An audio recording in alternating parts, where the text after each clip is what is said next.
What's going on, you guys? Welcome back.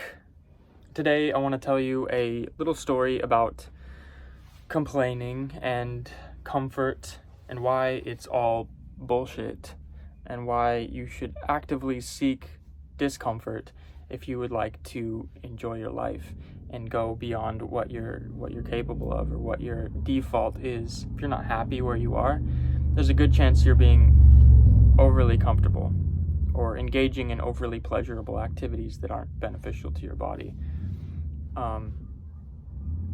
But I have somebody in my life that unfortunately I'm not able to not be around currently, but it's one of those people that likes to complain about everything, and she doesn't do anything. That's it. She doesn't do anything. And they go hand in hand, you know, when you are an inactive person and you don't do anything to solve problems in your life and you try to micromanage other people's actions around you, inevitably things are not going to go your way and you are going to be upset about it. But essentially this person does not do anything all day. She sits on a reclining seat or a couch, you know, and stares at a phone or stares at a TV and stays up until 3, 4, 5 a.m. doing this, and then wakes up at 3, 4, 5 p.m. and is constantly sick, constantly has headaches, constantly has congestion, constantly has back pain, constantly, you name the discomfort, and she's constantly experiencing it because she does not do anything to leave her comfort of a couch and a phone screen.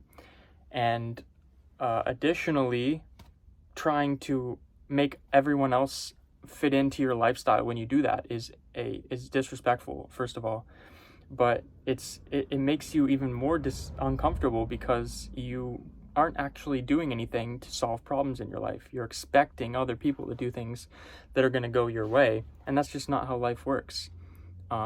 Complaining is I think one of the biggest plagues in the world right now, because we're so comfortable.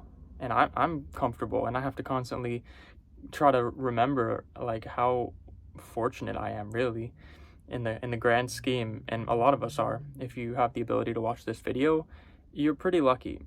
And you know, we get lost in the sauce of pleasure so often, you know. And if we don't try to counterbalance that with discomfort, especially intentional discomfort, this is something I think is so valuable, is if you actively look for ways to put yourself into stress, intentional stress, hormetic stress, like temperature, extreme cold, plunges or showers or saunas. These are so good for our bodies. If you partake in like whole quality foods that aren't extremely sweet, you get used to those eventually, so it's not so difficult to eat a proper diet. But at first, if you're used to like heavy sugar, sweets, and processed foods, it's difficult. And if you fast, if you do like intermittent fasting or regular fasting, it's tough to like avoid those hunger cravings, which really aren't hunger. It's craving. It's sugar cravings for the most part, and the parasites in your body are trying to get fed. But working out is another big one. If you're a bodybuilder or an athlete, you understand discipline and you understand intentional discomfort sets you up for not only being able to solve problems actively in your everyday life, but life tends to treat you better when you discipline yourself and you actively look for ways to put yourself into uncomfortable situations that ultimately improve you. Or if you suck at social interactions, putting yourself in that discomfort of interacting is going to make you better at social interactions, and eventually you won't be you won't be uncomfortable. You know, eventually you'll get to the point where you're comfortable interacting with strangers because you put yourself into that environment and you stretch your comfort zone when you go out of it. So I hope this has been coherent enough, and I just had a little bit of a rant to do, but I think it's super valuable. Try to put yourself into some stress intentionally, some beneficial stress, at least once a day, whether that's your cold shower in the morning or a workout or doing something that scares you, because behind every I can't is actually I won't. You can do anything, literally anything. But first you have to get past either being too comfortable, so you're too lazy to go actually do whatever it is you need to do because you have your needs met, or you won't because you're scared.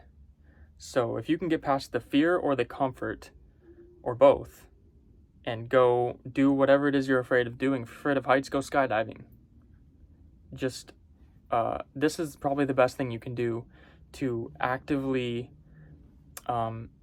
improve the quality of not only your mental state, and if you're a negative kind of person, a pessimistic person, it's not because you're a pessimistic person and you were born that way.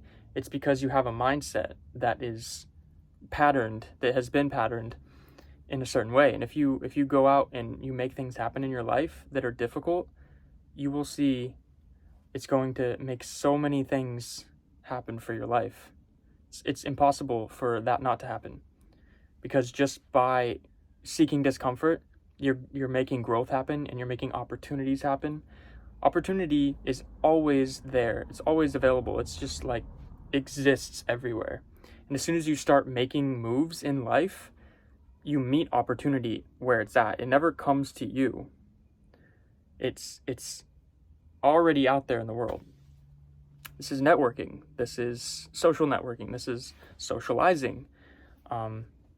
So try to make it a point. Try to make it a point to do one thing at least every day that improves something your comfort zone has not been allowing you to, or your fear has not been allowing you to.